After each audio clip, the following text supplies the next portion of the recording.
Alhamdulillah Rabbil Alamin. Nahmaduhu wa nasta'inuhu wa nastaghfiruh wa na'udzu billahi min shururi anfusina wa min sayyiati a'malina. Man yahdihillahu fala mudilla lahu wa man yudlil fala hadiya lahu. وأشهد أن لا إله إلا الله وحده لا شريك له وأشهد أن محمدا عبده ورسوله أرسله بالهدى ودين الحق ليظهره على الدين كله ولو كره المشركون. اللهم صل على محمد وعلى آل محمد كما صليت على إبراهيم وعلى آل إبراهيم إنك حميد مجيد. اللهم بارك على محمد وعلى آل محمد كما باركت على إبراهيم وعلى آل إبراهيم إنك حميد مجيد.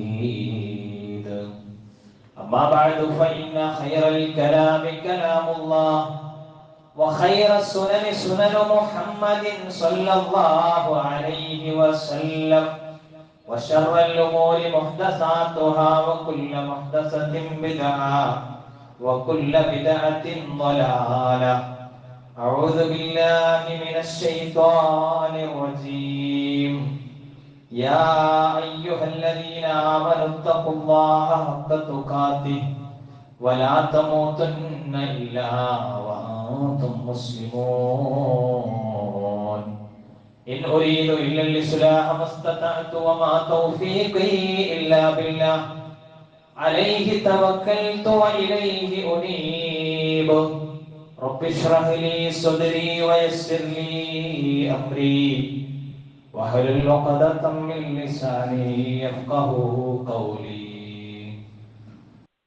ബഹുമാന്യരായ സത്യവിശ്വാസികളെ, വിശ്വാസിനികളെ, ജീവിതത്തിന്റെ നിഖില മേഖലകളിൽ പ്രപഞ്ചനാഥനായ അല്ലാഹുവിന്റെ ആജ്ഞാനിർദ്ദേശങ്ങൾ സൂക്ഷിച്ച് പാലിച്ച് ഭക്തരായി തീരാൻ പരമാവധി പരിശ്രമിക്കണമെന്ന് സ്വന്തത്തെ മറക്കാതെ ഓരോരുത്തരോടും ഓർമ്മപ്പെടുത്തുകയാണ്, വസിയത്ത് ചെയ്യുകയാണ്. അല്ലാഹു റബ്ബുൽ ഇസ്സത്ത് നമ്മെ ഏവരെയും അവരിഷ്ടപ്പെടുന്നവരിൽ ഉൾപ്പെടുത്തി സഹായിക്കട്ടെ. പ്രിയമുള്ളവർ, കേരളത്തിൽ ബഹുഭൂരിഭാഗം വരുന്ന അറബി ഭാഷയിൽ ഖുതുബ നടക്കുന്ന പള്ളികളിൽ ആജീവനാന്തം വർഷം തോറും ഓരോ ആഴ്ചയിലും നടക്കുന്നത് മിസ്റിലെ ഇബ്നു നബാത്ത് നടത്തിയ ഒരു വർഷത്തെയോ അല്ലെങ്കിൽ വ്യത്യസ്ത വർഷങ്ങളിൽ നിന്ന് കടഞ്ഞെടുത്തതുമായ ഒരു വർഷത്തേക്കുള്ള ഖുതുബ സമാഹാരം നോക്കിയിട്ടാണ്. ഒരു അറബി ഭാഷയിൽ ഖുതുബ നടക്കുന്ന പള്ളിയിൽ, പ്രത്യേകിച്ചും കേരളത്തിൽ EK സമസ്തയുടെ പള്ളിയിലാണ് ഇപ്പോൾ ഇബ്നു നബാത്തിന്റെ ഖുതുബ ഓടിക്കൊണ്ടിരിക്കുന്നത്. 50 വർഷമായി ഖുതുബ കേൾക്കുന്ന ഒരു വ്യക്തിയാണെങ്കിൽ ആ പള്ളിയിൽ നിന്ന് ഒരുപക്ഷെ ആദ്യത്തെ ആഴ്ച ഖുതുബ റെക്കോർഡ് ചെയ്തിട്ടുണ്ടെങ്കിൽ പിറ്റത്തെ വർഷം ആ മുഹറമിലെ ഒന്നാമത്തെ ഖുതുബ തന്നെയായിരിക്കും, കഴിഞ്ഞ കൊല്ലം കേട്ടാൽ തന്നെയായിരിക്കും. ഞാനൊരു ചെറിയൊരു മുഖവുര എന്ന നിലക്ക് പറഞ്ഞതാണ്. റബീഉൽ അവ്വൽ മാസത്തിന് 2 പെരുന്നാളുകളെക്കാൾ ശ്രേഷ്ഠതയുണ്ട് എന്ന് വാദിക്കുന്ന ആളുകൾ, അതുപോലെ ലൈലത്തുൽ ഖദറിന്റെ 1000 മാസങ്ങളെക്കാൾ ശ്രേഷ്ഠത എന്നത് വിശുദ്ധ ഖുർആനിലെ ആയത്തിന്റെ തെളിവ് വെച്ചിട്ടാണ് നമ്മൾ മനസ്സിലാക്കുന്നത് എങ്കിൽ അതിനേക്കാൾ വലിയ ഖുർആൻ പറയാൻ വിട്ടുപോയതായ ഒരു പോരിശ റബീഉൽ അവ്വലിലെ 12 ഉണ്ട് എന്ന് പറയുന്ന ആളുകൾ. ഇതൊക്കെ കേവലം തള്ളുകളാണ്. പുരോഹിതന്മാരാൽ തള്ളപ്പെട്ടുകൊണ്ടിരിക്കുന്ന ഇത്തരം കാര്യങ്ങൾ ഒരു നാട്ടിലെ മുഴുവൻ മുസ്ലിങ്ങളും ഒരുമിച്ച് കൂടുന്ന വെള്ളിയാഴ്ചയിൽ എല്ലാവരും എഴുന്നേറ്റ് പോയ ശേഷം ഒരു മൂന്നാം ഖുതുബ താഴെ നിന്ന് നടക്കുമ്പോൾ അതിൽ മാത്രമാണ് ഈ തള്ളുകളുടെ അവർ തന്നെ രൂപപ്പെടുത്തിയതായ തെളിവുകൾ വിശദീകരിക്കപ്പെടുന്നത്. പ്രത്യേകിച്ച് നമ്മളൊരു സംവാദമൊക്കെ കഴിഞ്ഞു നിൽക്കുന്ന ഒരു പശ്ചാത്തലത്തിലായതുകൊണ്ട് സംവാദം നടക്കുന്നത് വരെയുള്ള പരാമർശം നിങ്ങൾ സംവാദത്തിന് വരൂ, സംവാദം തുടങ്ങുന്ന സമയത്തുള്ള പരാമർശം നിങ്ങൾ യൂട്യൂബിലേക്ക് വരൂ. ഇതേപോലെയാണ് യഥാർത്ഥത്തിൽ എല്ലാ മുഅ്മിനീങ്ങളും തങ്ങളുടെ നിർബന്ധ ബാധ്യത എന്ന നിലക്ക് മനസ്സിലാക്കുന്ന കാര്യമാണ് വെള്ളിയാഴ്ചയിലെ ജുമുഅ എന്നുള്ളത്. അതിന് ഖുതുബയും കിട്ടണം, ആ ജുമുഅയോടനുബന്ധമായിട്ടുള്ള നമസ്കാരവും കിട്ടണം എന്നെല്ലാവർക്കും അറിയാം.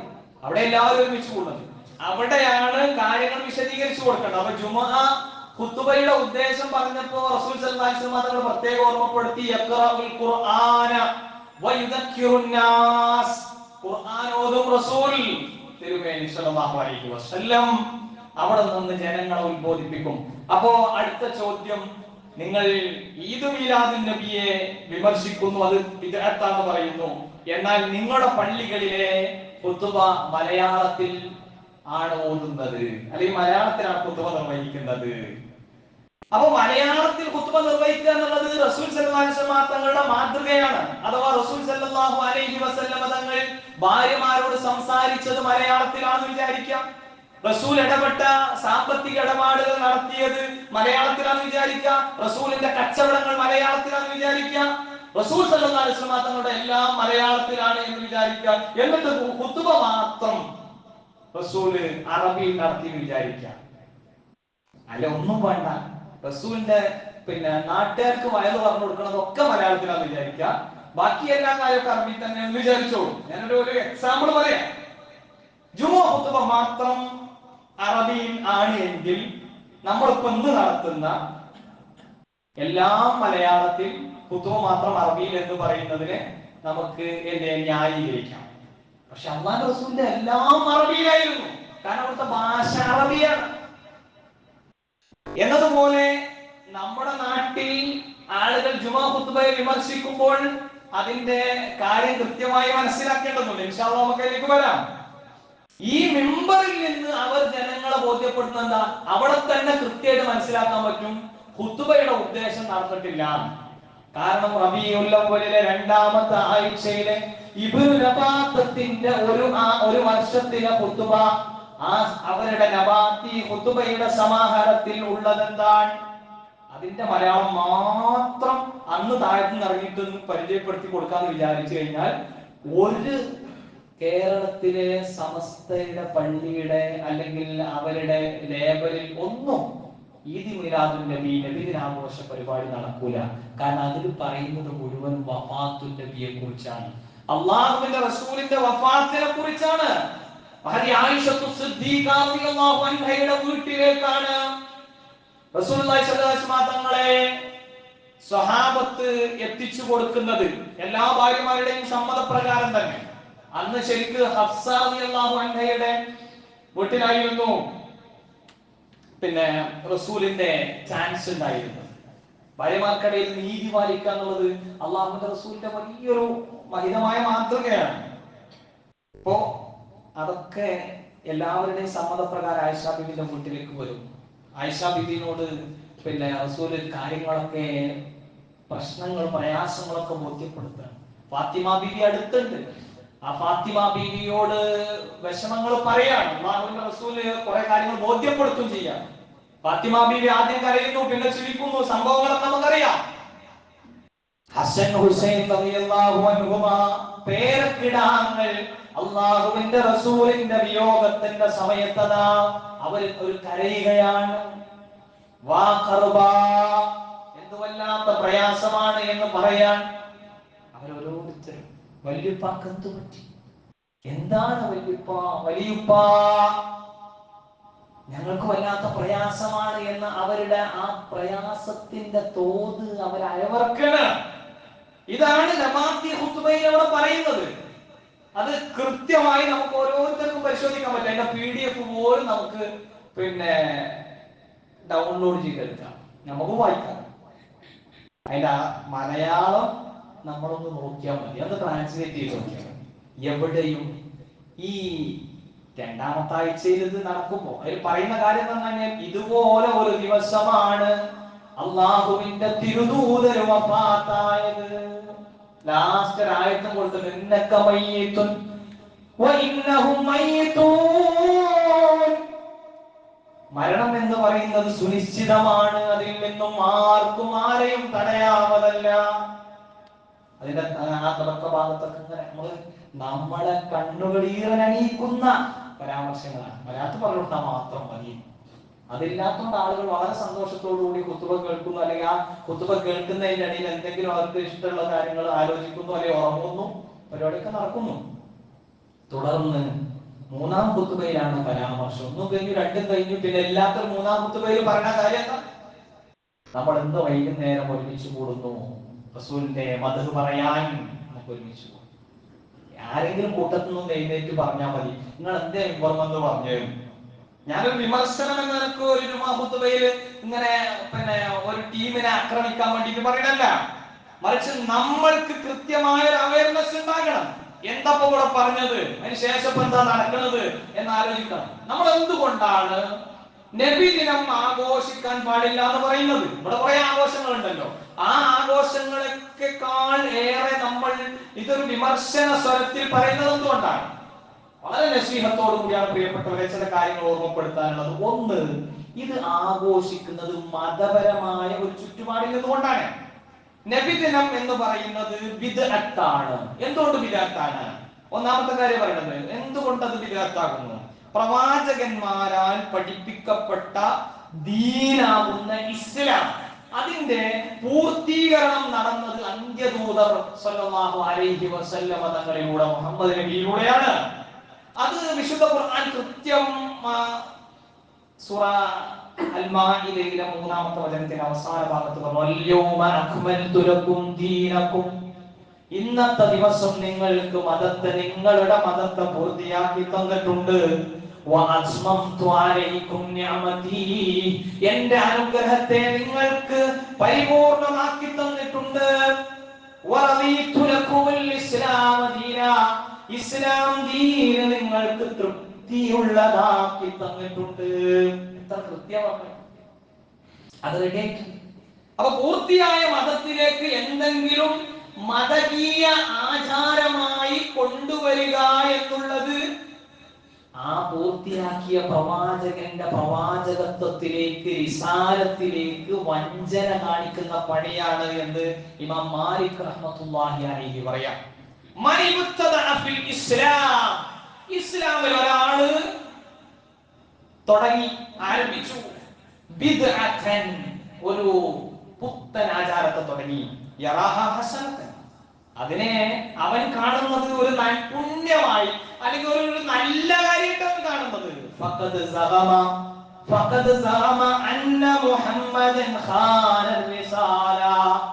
ആ മനുഷ്യൻ ചിന്തിച്ചു പോകുന്നത്, ആ മനുഷ്യൻ ആരോപിക്കുന്നത് അള്ളാഹുവിന്റെ റസൂല് റിസാലത്തിൽ വഞ്ചന കാണിച്ചു എന്നാണ്.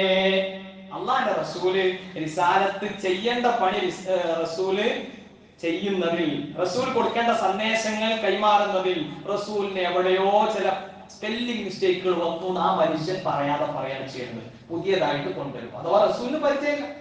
നിങ്ങളെ സ്വർഗത്തിലേക്ക് അടുപ്പിക്കുന്ന എന്ത് കാര്യങ്ങളുണ്ടോ, നരകത്തിൽ നിന്ന് അകറ്റുന്ന എന്ത് കാര്യങ്ങളുണ്ടോ, അതാണ് ഒരാൾക്ക് വേണ്ടത്. ആ കാര്യം മതപരമായിട്ടുള്ളതെല്ലാം പഠിപ്പിക്കപ്പെട്ട് കഴിഞ്ഞിട്ടുണ്ട്. ഇനി അതിലേക്ക് ഒരംശം ചേർക്കേണ്ടതില്ല. എന്താ വിധത്തിൽ എന്ന് പറഞ്ഞാലോ,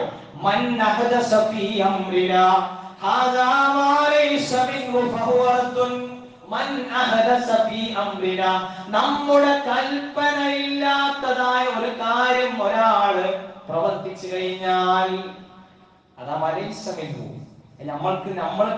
നമ്മൾ അറിയാത്തൊരു കാര്യം അഥവാ റസൂലിന് പരിചയമില്ലാത്തൊരു കാര്യം നമ്മൾ അങ്ങോട്ട് പഠിപ്പിച്ചു കൊടുക്കുക, അല്ലെങ്കിൽ ദീനിന് നമ്മൾ പഠിപ്പിച്ചു കൊടുക്കുക, അത് ശരിയായ കാര്യമല്ല. പൗരത്വം അത് ഒരു കാരണവും കൂടാതെ നമുക്ക് തള്ളാൻ പറ്റുന്നതാണ്.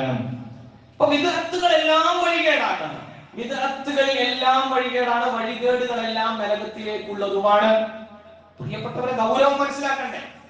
അള്ളാഹുവിന്റെ തിരുദൂതൻ പറഞ്ഞത് വശറൽ ഉമൂരി മുഹ്ദസാതുഹാ വകുല്ല മുഹ്ദസത്തിൻ ബിദ്അ വകുല്ല ബിദ്അത്തിൻ ളലാല വകുല്ല ളലാലത്തിൻ ഫിന്നാർ. എല്ലാ പുതുതായി ഉണ്ടാക്കപ്പെട്ടതും പുത്തനാചാരങ്ങളാണ്. ആ പുത്തനാചാരങ്ങളെല്ലാം വഴികേടാണ്. എല്ലാ വഴികേടുകളും നരകത്തിലേക്കുള്ളതുമാണ്. എങ്കിൽ അടുത്ത ചോദ്യമാണ്, വിശുദ്ധ ഖുർആൻ ക്രോഡീകരിക്കപ്പെട്ടില്ലേ? റസൂലിന് ശേഷമല്ലേ? അപ്പൊ പൂർത്തിയായത് റസൂലിനെ അറിയില്ലായിരിക്കൂലേ? അടുത്ത ചോദ്യം. നമ്മൾ ഒരു കാര്യം പറയുമ്പോൾ അതിന്റെ എല്ലാ ഭാഗങ്ങളും സ്പർശിക്കണമല്ലോ. അപ്പൊ വിശുദ്ധ ഖുർആൻ ക്രോഡീകരണം, ഹദീസ് ക്രോഡീകരണം, അത് റസൂൽ പറഞ്ഞു അങ്ങനെ ചട്ടന്റെ ഉള്ളിലാക്കണമെന്ന്. തറാവീഹിന് ജമാഅത്ത് നിർവഹിക്കണം എന്ന് റസൂൽ പറഞ്ഞോ? അതുപോലെ തന്നെ മദ്രസകളൊക്കെ കെട്ടി ഉയർത്തണം എന്ന് റസൂൽ പറഞ്ഞോ? അപ്പോ അതിന്റെ അവസ്ഥ എന്താ? അതിനൊരു അസിലുണ്ട് എന്ന് പറഞ്ഞാൽ മതപരമായി അവിടെ നടക്കേണ്ട കാര്യം എന്താ? ജനങ്ങൾ ഖുർആൻ പഠിക്കണം എന്നുള്ളതാണ്. ഖുർആൻ പഠിക്കണം. അപ്പൊ പഠിക്കണം എന്നതിന്റെ സൗകര്യാർത്ഥം ഖുർആൻ ക്രോഡീകരിക്കപ്പെടുന്നു എന്നാണ്. അവിടെ വേറൊരു മാറ്റത്തിരുത്തലുകൾ വരുത്തുന്നില്ല. അള്ളാഹുവിന്റെ റസൂൽ പറഞ്ഞതിന്റെ അപ്പുറത്തേക്ക് ഒന്നും അവിടെ ചെയ്യണില്ല. മറിച്ച് ഇത് ആളുകൾക്ക് എല്ലാവർക്കും പഠിക്കാൻ പറ്റണം എന്ന സൗകര്യത്തോടു കൂടി. അപ്പൊ പഠിക്കുന്നതിന് തെളിവുണ്ടോ? ഖുർആൻ പഠിക്കുന്നതിന് എമ്പാടും തെളിവുകളുണ്ട്. ഖുർആൻ പഠിപ്പിക്കുന്നതിന് തെളിവുണ്ടോ? എമ്പാടും തെളിവുണ്ട്. ഖുർആൻ പ്രചരിപ്പിക്കുന്നതിന് തെളിവുണ്ടോ? എമ്പാടും തെളിവുകളുണ്ട്. അപ്പൊ അത് ചെയ്യാനുള്ള ആ 1400 കൊല്ലങ്ങൾക്ക് മുമ്പ് ഇല്ലാത്ത സൗകര്യങ്ങൾ ഇന്നുണ്ടെങ്കിൽ ഇന്ന് നമുക്കത് ഉപയോഗപ്പെടുത്താം. ഇന്ന് നമ്മൾ യൂട്യൂബിൽ ഖുർആനിന്റെ ക്ലിപ്പുകൾ പ്രചരിപ്പിക്കുന്നു. അത് ആയത്തുകളായിട്ടും പ്രത്യേക ഖുർആൻ ക്ലാസ്സുകളായിട്ടൊക്കെ നമ്മൾ നടത്തുന്നു. അതൊക്കെ ആ പരിധിയിൽ വരുന്നു. അപ്പൊ അത് ബിദ്അത്താണോ? ബിദ്അത്തുൻ ഹസന എന്ന് പറയേണ്ട ആവശ്യമുണ്ടോ? അതിൽ ബിദ്അത്ത് ഒന്നും വരുന്നില്ല. അതിൽ ഭാഷാർത്ഥത്തിലുള്ള ബിദ്അത്ത് മാത്രമാണ് വരുന്നത്. പക്ഷെ ഈദ് മീലാദുൻ നബിയിൽ വരുന്നത് ഇസ്തിലാഹിയായിട്ടുള്ള ബിദ്അത്താണ്, അഥവാ സാങ്കേതികമായിട്ടുള്ള ശരീഅത്തിലുള്ള കടന്നുകയറ്റം അവിടെ വരുന്നുണ്ട്. ശരീരത്തിലുള്ള കടന്നുകയറ്റത്തിൽ വരുന്ന കാര്യമല്ല എന്ന് പറയുന്നത് ഖുർആൻ ക്രോഡീകരണം മുതൽ തുടങ്ങിയിട്ടില്ല. അവിടെ മുതലാണ് ഈ ബിദ്അത്ത് എന്നൊക്കെ പറഞ്ഞിട്ട് നബിദിനത്തെ ന്യായീകരിക്കാൻ വേണ്ടി നമ്മൾക്ക് ബിദ്അത്ത് ഉണ്ട് എന്ന് വരുത്തി തീർക്കാനുള്ള കാര്യങ്ങൾ കൊണ്ടുവരുന്നത്. അത് നമ്മൾ ഖുതുബ പറയുമ്പോ മൈക്ക് ഉപയോഗിക്കുന്നതാകട്ടെ, ഖുതുബ മലയാളത്തിൽ പറയുന്നതാകട്ടെ. അപ്പൊ എന്താ മനസ്സിലാക്കേണ്ടത്? ഖുതുബ എന്നതിനെ കുറിച്ച് റസൂൽ പറഞ്ഞിട്ടുണ്ടെന്ന് വിചാരിക്കാം. അറബിയിൽ മാത്രം നിർവഹിക്കപ്പെടേണ്ടുന്ന ഒരു പുണ്യകർമ്മമാകുന്നു വെള്ളിയാഴ്ചയിലെ ഖുതുബ. അങ്ങനെ എവിടെ നമുക്ക് കാണാൻ പറ്റില്ല. റസൂൽ ആകെ പറഞ്ഞത് യഖറഉൽ ഖുർആന വയദക്കിറുൻ നാസ്. ഖുർആൻ ഓതണം. നമ്മൾ പറഞ്ഞാലും ദീനക്കും വഅത്മംതു അലൈക്കും നിഅമതി വറദിതു ലക്കും അൽ ഇസ്ലാമ ദീനൻ. ഇന്നത്തെ ഖുതുബയിൽ എന്താ ആയത്ത് കിട്ടിയത്? ആയത്ത് മാത്രമേ നമുക്ക് കിട്ടുക. ഇവിടെ കുറെ ഇതിനെ വക്രീകരിച്ച് കൊണ്ടെടുക്കുന്ന ആൾക്കാരുടെ പ്രശ്നങ്ങൾ കൂടി നമ്മൾ ഇന്നത്തെ ഖുതുബയിൽ മനസ്സിലാക്കണം. അല്ലാഹുവിന്റെ റസൂല് ഖുതുബയിൽ വികാര ഭരിതനായി ചെയ്യും. റസൂലിന്റെ കണ്ണുകൾ ചുവക്കും. എന്താണ്? ജനങ്ങൾക്കിടയിൽ ബിദ്അത്ത് പ്രചരിക്കാൻ പാടില്ല.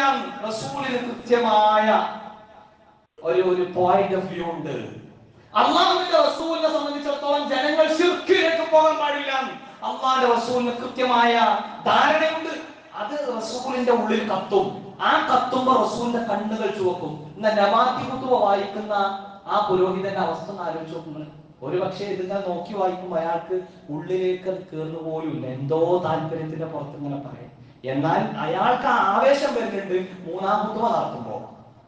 അതിന്റെ ഭാഗമായി ആളുകൾ സംഘടിക്കുന്നുണ്ട്. നമ്മളിപ്പോ ഈ പറഞ്ഞത് ക്ലിപ്പുകളായി പുറത്തേക്ക് വരുമ്പോൾ സ്വാഭാവികമായിട്ടും തീവ്രത കൂടുക ചെയ്യാം. നമ്മളത് തീവ്രത കൂടുന്ന നമ്മൾ നബിദിനം പറയണൊക്കെ ഒഴിവാക്കുക എന്ന് വിചാരിച്ച എന്താ അവസ്ഥ? ആളുകൾക്ക് ഇതിന്റെ സന്ദേശങ്ങൾ മനസ്സിലാക്കാൻ പറ്റാതെ പോലെ. അപ്പോ യഥാർത്ഥത്തിൽ ഈ ആചരിച്ചുകൊണ്ടിരിക്കുന്ന കാര്യങ്ങൾ മൈക്കിലേക്കും മലയാള ഖുതുബയിലേക്കും അതേപോലെ തന്നെ ഖുർആൻ ക്രോഡീകരണത്തിലേക്കും ഹദീസ് ക്രോഡീകരണത്തിലേക്കൊക്കെ ചേർത്തി പറയുമ്പോ സാമാന്യ ജനങ്ങളെ പൊട്ടീസാക്കാൻ സാധിക്കുമെന്നതിനപ്പുറം ബുദ്ധിയും വിവേകവും തന്മയത്വവും ഒക്കെ ഉള്ള ആളുകളെ ഒരിക്കലും അപകടത്തിലാക്കാൻ കഴിയുകയില്ല എന്ന് തിരിച്ചറിയാം. അതുകൊണ്ട് നമ്മൾ വലയിൽപ്പെടരുത് പ്രിയപ്പെട്ടവരെ. ഇനി നോക്കുമ്പോൾ ഇതിന്റെ മറ്റൊരു പ്രത്യേകത എന്ന് പറഞ്ഞാൽ നബിദിനം എന്തുകൊണ്ട് ആഘോഷിക്കാൻ പാടുന്നു? ബിദ്അത്താണ്. അതോടുകൂടി തന്നെ അതിന്റെ എല്ലാ അസ്ലും പോയി. അസ്ലുൽ മൗലിദി ബിദ്അത്തുൻ എന്ന് ഇബ്നു ഹജർ അൽ ഹൈതമി റഹ്മത്തുള്ളാഹി അലൈഹി പ്രത്യേകം ഓർമ്മപ്പെടുത്തിയിട്ടുണ്ട്. അന്നത്തെ ഈ മൗലിദ് ആഘോഷം എന്നൊക്കെ പറഞ്ഞു കഴിഞ്ഞാൽ വളരെ ചെറിയ ഡോസിലുള്ളതാണ്. പക്ഷെ ഇന്ന് നമ്മൾ കാണുന്നത് എന്ന് പറഞ്ഞാൽ വളരെ ഹൈ റേഞ്ചിലുള്ള സാധനങ്ങളാണ്. അള്ളാന്റെ റസൂലിനെ അള്ളാഹുവിലേക്ക് ചേർത്തിട്ടൊക്കെ പറയുന്നത്. കഴിഞ്ഞ ആഴ്ചയിൽ കുറച്ച് കാര്യങ്ങൾ നമ്മൾ പറഞ്ഞു. ഇത് നോക്കുമ്പോൾ ഇതിൽ ഏറ്റവും പ്രധാനപ്പെട്ട കാര്യമാണ് ഉത്തമ തലമുറകൾക്ക് ആർക്കും പരിചയമില്ല. റസൂല് പറഞ്ഞില്ലേ സല്ലല്ലാഹു അലൈഹി വസല്ലം ഖൈറുൽ ഖുറൂനി ഖർനി, എന്റെ തലമുറയാണ് ഏറ്റവും നല്ല തലമുറ. സുമ്മല്ലദീന യലൂനഹും, അതിനെ തുടർന്ന് വരുന്ന തലമുറയാണ് പിന്നെ ഏറ്റവും നല്ലത്. സുമ്മല്ലദീന യലൂനഹും, അതിനും ശേഷം വരുന്ന മൂന്നാമത്തെ തലമുറ ഏറ്റവും നല്ലത്. ആ മൂന്ന് തലമുറകളിലും ഇങ്ങനെ ഒരു ആചാരത്തെ പറ്റി അവർക്ക് അറിയുക പോലും ഇല്ല എന്നുള്ളതാണ്. ഇനി ഈ ആചാരത്തിന്റെ മറ്റൊരു പ്രത്യേകത എന്താണെന്ന് വെച്ചാൽ, അപകടം എന്താണെന്ന് വെച്ച് കഴിഞ്ഞാൽ, ജൂത ക്രൈസ്തവരോട് താദാത്മ്യപ്പെടുന്ന സദൃശ്യമാകുന്ന കുറെ കാര്യങ്ങൾ ഇതിൽ വരുന്നുണ്ട്. അല്ലാഹുവിന്റെ തിരുദൂതരും പറഞ്ഞിട്ടുണ്ട്, ലതത്തബിഉന്ന സനന മൻ കാന ഖബ്ലകും ശിബ്റൻ ബിശിബ്രിൻ ദിറാഅൻ ബിദിറാഇൻ ഹത്താ ലൗ സലകൂ ജുഹ്റ റബ്ബി ലസലക്തുമൂ. എന്താ പറഞ്ഞേ? എന്റെ സമുദായം അവർ എന്തു ചെയ്യും? ചാണിന് ചാണായി മുഴത്തിന് മുഴമായി ഇതര സമുദായങ്ങളെ പിൻപറ്റുക തന്നെ ചെയ്യും, അവരിലേക്ക് ചായുക തന്നെ ചെയ്യും. എത്രത്തോളം എന്ന് വെച്ചാൽ ഉടുമ്പിന്റെ മാളത്തിലേക്ക് അവർ പ്രവേശിച്ചാൽ ഇവരും ഓരോ കൂടെ അങ്ങോട്ട് പ്രവേശിക്കും. പറ നോക്കുന്നു. എന്നിട്ട് ചോദിക്കുന്നുണ്ട്, ഫമൻ യാ റസൂലല്ലാഹ്, അല്ലാഹുവിന്റെ റസൂലേ ആരാത്? പിന്നെ യഹൂദി നസ്വാറ, നസ്രാനികളും യഹൂദികളൊക്കെയാണോ? ഫമൻ, അല്ലാതെ പിന്നെ ആരാ? റസൂല് പറയാൻ. അപ്പൊ യഹൂദികളെയും നസ്രാനികളെയും ഒക്കെ അവരുടെയൊക്കെ പിന്നെ മതകീയ ആചാരങ്ങളെ കടമെടുക്കുക എന്ന് പറയുന്ന ഒരു പ്രോസസ് കൂടി ഇവിടെ നടക്കുന്നുണ്ട്. നമുക്ക് ഒരുപാട് ഉദാഹരണങ്ങൾ കാണാൻ പറ്റും. ഉണ്ണി യേശു, ഉണ്ണി മുഹമ്മദ് വരിക. അപ്പോ ഒരു ഭാഗത്ത് നബിദിനം എന്നതിന്റെ പേരിൽ നടക്കുന്ന വലിയ അത്യാചാരങ്ങൾ നടക്കുന്നുണ്ട് ഭൗതികമായ ഗോഷ്ഠികളിൽ തന്നെ. നമ്മൾ അവിടേക്ക് ഒന്നും പോണ്ട, അതിന്റെ അസില് നിന്ന് പിടിക്കാൻ മതി. യഥാർത്ഥത്തിൽ ഇത് എന്തുകൊണ്ട് പാടില്ല? ഒരു 50 പൈസന്റെ അല്ലെങ്കിൽ ₹1, ₹5, ₹10, 1000 മിഠായി നമുക്ക് തരാന്ന് പറഞ്ഞാലും അത് നമുക്ക് പോയി വാങ്ങാം. അല്ലെങ്കിൽ നമ്മൾ കല്യാണത്തിന്റെ ഭാഗമായിട്ടും മറ്റ് സൽക്കാരത്തിന്റെ ഭാഗമായിട്ടും നമ്മൾ കൊടുക്കണമല്ലോ. അപ്പൊ അത് കൊടുക്കാനുള്ള പിശുക്കത്തരം കൊണ്ടല്ല നമ്മളത് നിർവഹിക്കാത്തത്, മറിച്ച് അതിന് അസ്ല് വേണം, അതിന് അടിസ്ഥാനം വേണം. ആ അടിസ്ഥാനമില്ല. ഇതിൽ ജൂത ക്രൈസ്തവരെ പിന്തുടരുന്ന ഒരു അധമ്യമായ ഒരു മൂർത്തിഭാവമായി കടന്നു വരുന്നുണ്ട്. അതുകൊണ്ട് പറ്റൂല, അതൊന്നും വെറുതെ പറ്റൂല എന്ന് പറയില്ല. വിദഗ്ധാണ്, ഉത്തമ തലമുറക്ക് പരിചയമില്ലാത്തതാണ്. അതേപോലെ തന്നെ ഇതിൽ സദൃശ്യപ്പെടുന്ന, ഇതരരോട് സദൃശ്യപ്പെടുന്ന അവസ്ഥയും. പിന്നെ ഏറ്റവും പ്രധാനപ്പെട്ട ഒരു കാര്യം എന്തായാലും, ഇത് ഫാത്തിമിയാക്കൾ അവരുടെ അസല് ഷിയത്താണ്, അഥവാ ഷിയാക്കളെ. ആ ഷിയാക്കൾ എന്ന് പറഞ്ഞാൽ പരിശുദ്ധ ഹറമിനോട് പോലും അപമര്യാദ കാണിച്ച ആൾക്കാരാണ് ഷിയാക്കൾ. ആ ഷിയാക്കൾ ലോകാടിസ്ഥാനത്തിൽ തന്നെ പ്രിയപ്പെട്ടവരെ, ഷിയാക്കൾ മുസ്ലിങ്ങൾ അല്ലെങ്കിൽ ഷിയാക്കൾ സുന്നികൾ എന്ന 2 പ്ലാറ്റ്ഫോമുകളായിട്ടാണ് മുസ്ലിം കമ്മ്യൂണിറ്റിയെ പരിചയപ്പെടുത്തുമ്പോൾ തന്നെ പറയൻ മുസ്ലിംസ് മാത്രമാണ് ഷിയാക്കൾ പറയുന്നത്.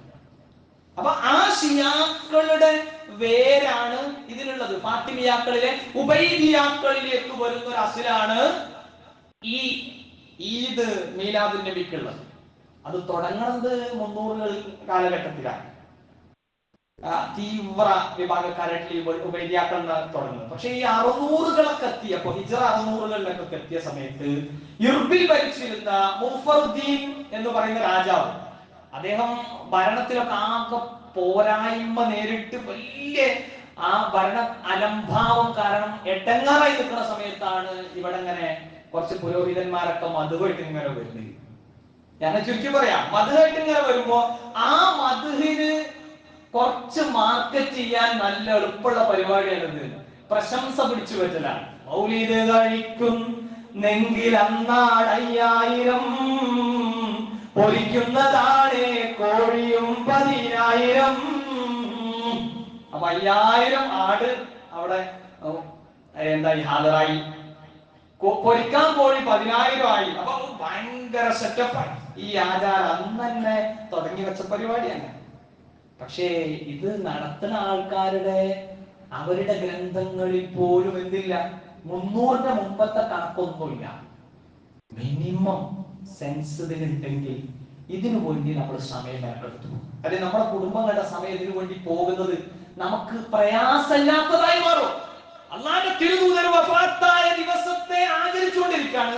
ലോകത്ത് വലിയ എതിരഭിപ്രായങ്ങൾ വരാത്ത ഒരു വിഷയമാണ് റബീഉൽ അവ്വൽ 12 റസൂൽ വഫാത്തായി എന്നുള്ള വിഷയം.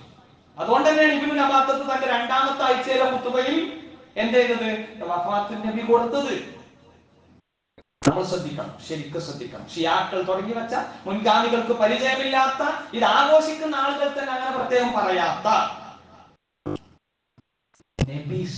നബി സ്നേഹത്തിൽ അതിര് കവിച്ച് കൊണ്ടുവരുന്നതായ ഈ ആചാരം നമ്മൾ നടത്തുകയില്ലായിരുന്നു. നമ്മുടെ വേണ്ടപ്പെട്ട ആളുകളൊക്കെ പരമാവധി അതിൽ നിന്ന് നെഗറ്റീവ് അടിപ്പിക്കുന്നു. നമ്മൾ എന്ത് ചെയ്യണം, നിയത്ത് ചെയ്യണം.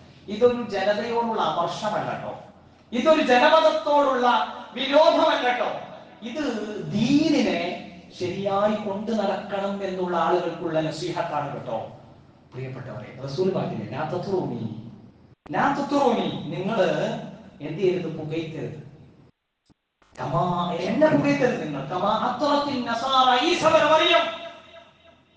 മറിയമിന്റെ പുത്രൻ ഈസാ അലൈഹിസ്സലാമയെ ആ ജനത പുകയ്ക്കിയത് പോലത്തെ പുകയ്ക്കരുത്. ദൈവപുത്രനാണ് എന്നൊക്കെ പറഞ്ഞുകൊണ്ട് ചേർത്തി കൊടുത്തല്ല, അങ്ങനെ പുകയ്ക്കൽ വേണ്ട. എന്നാൽ എന്താ നമ്മൾ കാണുന്നത്, മങ്കൂസ് മൗലിദിലെ വരികൾ, സുബ്ഹാന മൗലിദിലെ വരികൾ, ഷറഫൽ അനാമിലെ വരികൾ, സലാം ബൈത്തിലെ വരികൾ, ഇങ്ങനെ തുടങ്ങിയിട്ട് മൗലിദ് കിതാബുകളിൽ നടന്നു കിടക്കുന്ന ഓരോ വരികളിലേക്കും നമ്മൾ ശ്രദ്ധ കൊടുത്തു കഴിഞ്ഞാൽ കൃത്യമായി വിലയിരുത്താൻ സാധിക്കും ഇത് പ്രവാചകനാണോ അതല്ല അള്ളാഹുവിന്റെയും മുകളിലുള്ള ഒരു സട്ടാവിന്റെ സട്ടാവാണോ എന്നൊക്കെ തോന്നിക്കുന്ന രൂപത്തിലുള്ള വരികളായിരുന്നു. കാരണം അബ്ദുക്കൽ മിസ്കീനു യർജു ഫളകൽ ജംബൽ ഗഫീറു ഫിക ഖാദ് അഹ്സൻതു മന്നി യാ ബശീറു യാ നദീറു. എന്താ പറഞ്ഞു, ഞങ്ങൾ അങ്ങയുടെ സാധുക്കളായ അടിമകളാണ്. മറ്റൊരു സ്ഥലത്ത് നമുക്ക് കാണാം, യാ സയ്യിദ സാദാത്തി ജിഅതുക ഖാസിദാ അർജു ഹിമാക ഫലാ തുഖയ്യിബു മഖ്സദി. ഞാൻ എന്റെ ലക്ഷ്യത്തെ പരാജയപ്പെടുത്തരുത് റസൂലേ, അങ്ങയുടെ അടുത്തേക്കാണ് വന്നിട്ടുള്ളത്. തഖബ്തു അലൽ ഖതാ ഗൈറ ഹസ്രിൻ വഅദ ലകശ്കു ഫിഹി യാ സയ്യിദി ഖൈറൻ നബി. ഇങ്ങനെ കുറേ സാധനങ്ങളുണ്ട്. നമ്മൾ കഴിഞ്ഞ ആഴ്ചയിൽ സൂചിപ്പിച്ചതാണൊക്കെ, അതുകൊണ്ടാണ് വിശദീകരണത്തിന് മുതിരുന്നില്ല. അപ്പൊ ശിർക്കിലേക്ക് ഇത് പോകുന്നു. അടിസ്ഥാനപരമായി ബിദ്അത്തിന്റെ ദോഷങ്ങൾ എന്തൊക്കെയാണെന്നുള്ളത് ഇൻഷാ അല്ലാഹ് നമുക്ക് അടുത്ത വരുന്ന ആഴ്ചകളിൽ ചർച്ച ചെയ്യണം. ഇതൊരു വിമർശനമോ അല്ലെങ്കിൽ ആക്രോശമോ ഒരു ഒരു പ്രത്യേകമായ ഭൂരിപക്ഷത്തെ എതിർക്കലോ ഒന്നുമല്ല, അങ്ങനെയൊന്നും കാണണ്ട. മറിച്ച് ഒരു നസീഹത്തായി, ഗുണകാംക്ഷാപരമായ ഒരു സംസാരമായി കാണാൻ പറ്റിയാൽ അടുത്ത ആഴ്ചയും കൂടെ വരും. വന്നിട്ട് ഇതിനെ കുറിച്ച് എന്താ പറയാനുള്ളത്, ബാക്കി പറയാനുള്ളത് കേൾക്കും. പ്രിയപ്പെട്ടവരെ, നമ്മൾ പ്രത്യേകം ശ്രദ്ധിക്കണം. അതുകൊണ്ട് ഇത് മുന്നോട്ട് കൊണ്ടുപോകാൻ വേണ്ടിയിട്ട് നിരത്തുന്ന ന്യായങ്ങൾ എന്തൊക്കെ ഉണ്ടെങ്കിലും ശരി, അതൊന്നും നമ്മളെ സംബന്ധിച്ചിടത്തോളം ആ ന്യായങ്ങളിലൊന്നും നമ്മൾ കൂപ്പുകുത്താൻ പാടില്ല. എന്തൊക്കെ ന്യായങ്ങളാ പറയുന്നത്, ഭൂരിഭാഗവും ഇതിന്റെ പിന്നാലല്ലേ. കുറെ ആൾക്കാർ ഇത് ആഘോഷിക്കുന്നില്ലേ. ഇപ്പൊ ഇങ്ങനെ വരുന്ന സാധനമാണ്. എനിക്ക് കൃത്യമായി പരിചയമുള്ളതുകൊണ്ട് ചില കാര്യങ്ങൾ പറയാൻ പറ്റും. തൊട്ട് മുമ്പ് പിന്നെ 1-2 ആഴ്ചകൾക്കൊക്കെ മുമ്പ് പ്രത്യേകിച്ച് ഹറമിന്റെ പരിസരത്തൊക്കെ പോയത് കൊണ്ട് പറയാൻ പറ്റുന്ന ചില കാര്യങ്ങൾ കൂടി സൂചിപ്പിക്കാം. ഇപ്പോ ഹറമിന്റെ പരിസര പ്രദേശങ്ങളിലൊക്കെ ഉള്ള ഹോട്ടലുകളിൽ ഈ ടീം, ഈ റസൂലിന്റെ മദ്ഹ് എന്നുള്ള പേരിൽ റസൂലിനെ പടച്ചോനാക്കുന്ന ടീം ഉണ്ടല്ലോ, ശിർക്കൻ വിശ്വാസങ്ങൾ വെച്ച് പുലർത്തുകയും അതിലേക്ക് ആൾക്കാരെ ആകൃഷ്ടരാക്കുകയും ചെയ്യുന്ന ആൾക്കാർ തൗഹീദിന്റെ കേന്ദ്രത്തിൽ വന്നിട്ട് പറയും. അവരേതെങ്കിലുമൊക്കെ റൂമിന്റെ ഉള്ളിൽ പോയിട്ട് ജമാഅത്തൊക്കെ അപ്പുറത്ത് നടക്കുന്ന സമയത്ത്, അല്ലെങ്കിൽ ആരെങ്കിലും വല്ല ബലദിയൊക്കെ വന്നാണ്ട് ചാമ്പൂലെ അത് പൊഴിച്ചിട്ട് ജമാഅത്ത് നടക്കുന്ന സമയത്ത് അതുപോലെ കളഞ്ഞിട്ട് ഇവിടെ പെണ്ണുങ്ങൾക്ക് ക്ലാസ് എടുത്ത് കൊടുക്കുക. ഞാനത് മുഴുവൻ പറയാൻ സമയമില്ല പ്രിയപ്പെട്ടവരെ. എന്നിട്ട് ആ ക്ലാസ് എടുക്കണേൽ എന്താ പറയണത്? ഇവിടുത്തെ നമ്മൾ ഈ എർത്തക്കബത്തും അബദുക്കൽ മിസ്കീനും ഇങ്ങനെ പാടി പുകഴ്ത്തി നമ്മുടെ പ്രവാചകനെ നമുക്ക് പടച്ചോനാക്കാന്ന് പറഞ്ഞാണ്ട് ഇല്ലേ? ആൾക്കാർക്ക് ഇതൊന്നും അറിയണ്ടല്ലോ, പാട്ട് ഇങ്ങനെ കേട്ടു പോയാൽ മതി. പാട്ട് കേൾക്കലല്ല പ്രിയപ്പെട്ടവരെ ദീൻ എന്ന് പറഞ്ഞാൽ. ക്ലിയർ കട്ടായി കാര്യങ്ങളെ മനസ്സിലാക്കാൻ ദീനിൽ ജുംഹൂർ തെളിവല്ല. ഒരു ഭൂരിപക്ഷം ഉണ്ടായാൽ എല്ലാം ശരിയായി എന്നുള്ള വിചാരിച്ചു കഴിഞ്ഞാൽ കുറെ കാര്യങ്ങൾക്ക് നമുക്ക് ഇങ്ങനെ താതാത്മ്യപ്പെട്ടു പോകേണ്ടി വരും. എന്താ ഭൂരിപക്ഷം അതിന്റെ കൂടെയാണ്. അത് മതത്തിൽ തെളിവല്ല. മതത്തിൽ നാല് പ്രമാണങ്ങൾ, 2 അടിസ്ഥാന പ്രമാണങ്ങളും 2 സപ്പോർട്ടിംഗ് പ്രമാണങ്ങളുണ്ടോ എങ്കിൽ അംഗീകരിക്കാം. അതാ നമുക്ക് പറയാനുള്ളത്. അപ്പൊ ഇതിനൊരു പ്രമാണവും ഇല്ല. എന്നിട്ട് ഇങ്ങനെ കടന്ന് കാണണം. നോക്കുമ്പോള് ഖുർആൻ തന്നെ പ്രയോഗിച്ച കുറെ വിഷയങ്ങളിൽ അക്സറുഹും ലാ യുഅ്മിനൂൻ, കുറെ ആൾക്കാർ വിശ്വസിക്കാത്തവരാണെന്ന് പറഞ്ഞു.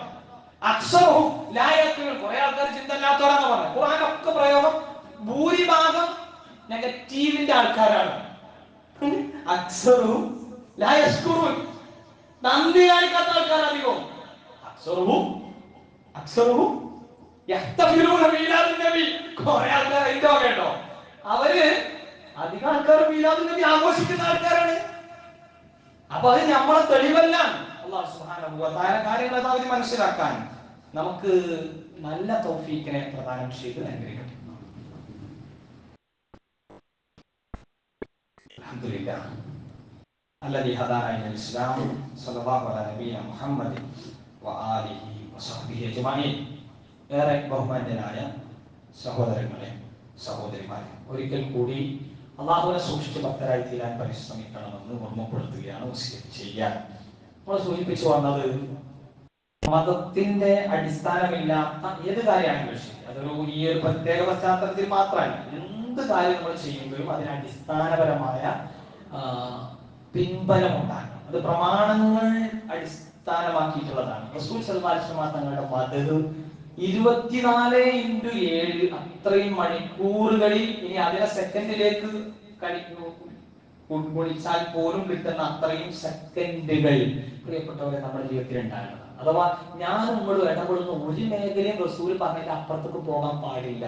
അത് നമ്മുടെ സാമ്പത്തിക രംഗം, വൈയക്തിക മേഖലകൾ, നമ്മുടെ കുടുംബജീവിതം, നമ്മുടെ ധാർമ്മികത, നമ്മുടെ മറ്റുള്ള സാമൂഹികവും സാംസ്കാരികവും രാഷ്ട്രീയവും ഒക്കെ ആയിട്ടുള്ള ഇടപെടലുകളിൽ അല്ലാഹുവിന്റെ റസൂൽ എങ്ങനെയാണോ അതിലെ റസൂലിന്റെ ഇടപെടലിന്റെ രീതിശാസ്ത്രം എന്താണോ ആ മെത്തഡോളജി പഠിച്ചിട്ട് അതനുസരിച്ച് പ്രവർത്തിക്കുക എന്നുള്ളതാണ് വിശ്വാസിയുടെ ധർമ്മം. അത് ഇവിടെ മറന്നു പോകരുത്. നമ്മളിതൊക്കെ എതിർക്കാൻ ഒക്കെ ഭയങ്കര സെറ്റപ്പ് ആയിട്ടുണ്ടാവുമെങ്കിലും ഇത് എന്തതിൽ ഏറ്റെടുക്കേണ്ട കാര്യം അത് പറയാൻ വേണ്ടിയിട്ടാണ് നമ്മൾ എന്ത് ചെയ്യേണ്ടത്, പ്രത്യേകം ശ്രമിക്കേണ്ടത്. റസൂൽ സല്ലല്ലാഹു അലൈഹി വസല്ലം തങ്ങളുടെ ജീവിതം എനിക്ക് അന്നബിയു ഔലാ ബിൽ മുഅ്മിനീന മിൻ അൻഫുസിഹിം, ഒരു വിശ്വാസിയെ സംബന്ധിച്ചിടത്തോളം തന്നെക്കാൾ ഔലവിയത്ത്, തന്നെക്കാൾ പ്രധാനപ്പെട്ടത് നബിയാണ് സല്ലല്ലാഹു അലൈഹി വസല്ലം. ആ നബി തങ്ങളുടെ ജീവിതത്തിൽ സുന്നത്തുകൾ എന്തൊക്കെയുണ്ടോ മതപരമായി, ഇപ്പൊ റസൂൽ സല്ലല്ലാഹു അലൈഹി വസല്ലം തങ്ങള് ഹന്തക്ക് യുദ്ധം നടക്കുന്ന സമയത്ത് നോക്കുങ്ങള്, ഹന്തക്ക് യുദ്ധം നടക്കുന്ന സമയത്ത് റസൂൽ പറഞ്ഞത് ചതുപ്പ് നിലയങ്ങളൊക്കെ തെരഞ്ഞു പോകാന്നാണ്.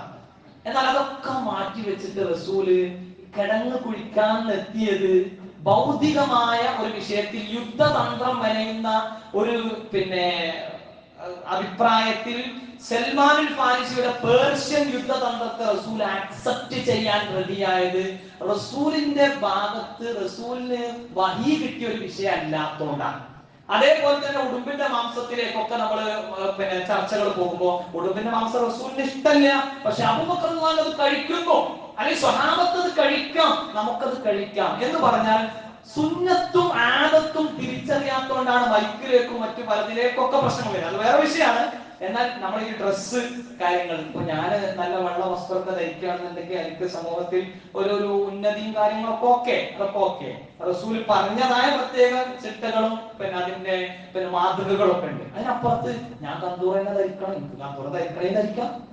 കാരണം റസൂൽ അത് ധരിച്ചത്, റസൂലിന്റെ വസ്ത്രവും അബൂജഹലിന്റെ വസ്ത്രവും ഒന്നാണ്. അപ്പൊ അബൂജഹൽ റസൂലിനെ സ്നേഹിച്ചില്ലേ, അബൂലഹബ് റസൂലിനെ സ്നേഹിച്ചില്ലേ? ഓരൊക്കെ സ്നേഹിച്ചിട്ടുണ്ട്. എന്നിട്ട് ഓര് പോണത് എവിടുക്കാന്നുള്ളത് നമുക്കറിയാം. അപ്പൊ ആ വസ്ത്രം കൊണ്ട് നമ്മൾ സ്വർഗത്ത് പോകില്ല. അതല്ലെങ്കിൽ നമ്മൾ അബൂജഹലിന്റെ സ്നേഹിച്ചത് കൊണ്ട് അബൂജഹലിനും കൂൾ ഡ്രിങ്ക്സ് കിട്ടൂല, നമുക്കും കിട്ടൂല. ആ ഏർപ്പാട് നമുക്ക് വേണ്ട.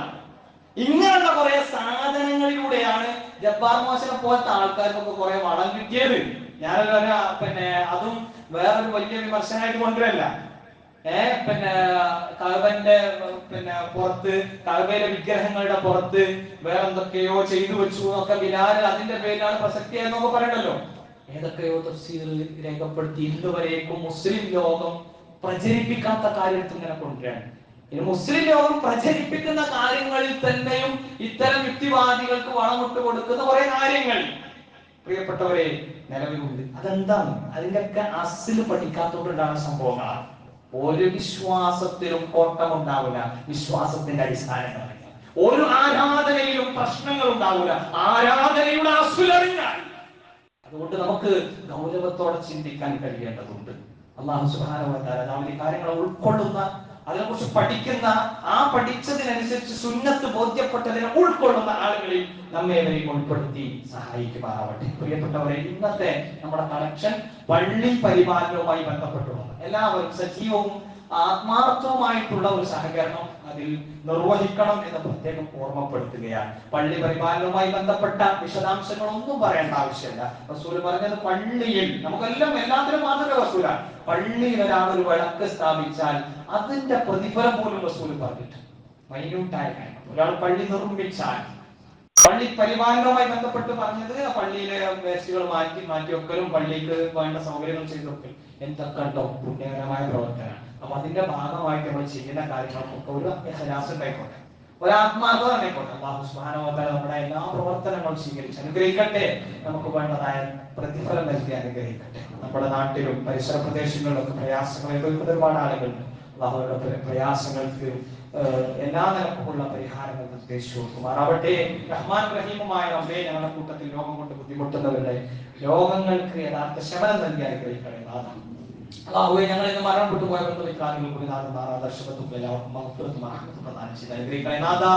അല്ലാഹുവേ, ഞങ്ങളുടെ കൂട്ടത്തിൽ ധാരാളം കുട്ടികളുണ്ട്, വിദ്യാർത്ഥികളുണ്ട്. അവർ വിദ്യാഭ്യാസ സംബന്ധമായ പ്രശ്നങ്ങൾ അവരനുഭവിക്കുന്നുണ്ട്. റഹ്മാനായ റബ്ബേ, അത്തരം പ്രയാസങ്ങളിൽ നിന്നൊക്കെ അവരെ നീ രക്ഷപ്പെടുത്തി അനുഗ്രഹിക്കണേ. നാഥ, ജീവിതത്തിൽ എന്ത് പഠിക്കുമ്പോഴും റഹ്മാനായ റബ്ബേ നിന്നെ കുറിച്ച് മനസ്സിലാക്കാൻ, നിന്റെ ഉലൂഹിയത്തിൽ കൃത്യമായി അതിനെ സ്ഥാപിച്ച് അതിന്റെ വഴിയിലൂടെ മുന്നോട്ട് നീങ്ങാൻ, അതിനെ ധിക്കരിക്കാതെ മുന്നോട്ട് നീങ്ങാനുള്ള ശക്തിയും പവറും ഞങ്ങൾക്ക് നീ പ്രദാനം ചെയ്യണേ. നാഥ, والمسلمين والمسلمات الأحياء منهم والأموات إنك مجيب دعوات يا قاضي الحاجات. اللهم أجرنا من النار، اللهم أجرنا من النار، اللهم أجرنا من النار. ربنا اصرف عنا عذاب جهنم إن عذابها كان غراما إنها ساءت مستقرا ومقاما. ربنا هب لنا من أزواجنا وذرياتنا قرة أعين واجعلنا للمتقين إماما.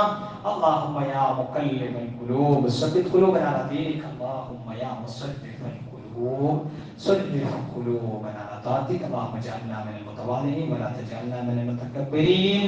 اللهم اجعلنا من المتواضعين ولا تجعلنا من المتكبرين. ربنا آتنا في الدنيا حسنة وفي الآخرة حسنة وقنا عذاب النار. ربنا تقبل منا إنك أنت السميع العليم وتب علينا إنك أنت التواب الرحيم واغفر لنا يا غفور المذنبين. آمين برحمتك يا أرحم الراحمين. وصلى الله على نبينا محمد وآله وصحبه أجمعين.